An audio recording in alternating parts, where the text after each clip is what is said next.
వ్యాసాయ విష్ణురూపాయ. వ్యాసుడు శ్రీమన్నారాయణుని యొక్క అవతారం. సర్వమానవాళికి గురువు వ్యాసుడే. అంధకారాన్ని తొలగించేది వేదం. అలాంటి వేదాన్ని అనేక విధములుగా లోకానికి అందించినటువంటి గురువు వ్యాస మహర్షి.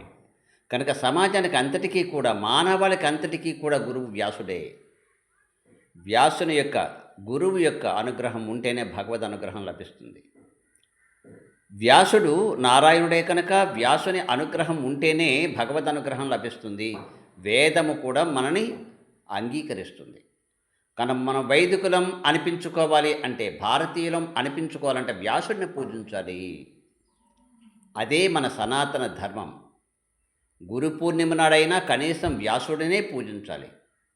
అంతేగాని గురు పూర్ణిమ నాడు మా ఇష్టమైనటువంటి ఎవరినో పూజిస్తాం, ఆయన గురువు ఈయన గురువు అనుకుంటే శ్రీరామనవమి నాడు మనం ఎవరినో పూజించినట్లుగా ఉంటుంది.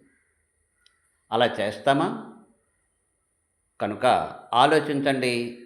వ్యాస పూర్ణిమ నాడు వ్యాసుడినే పూజించాలి.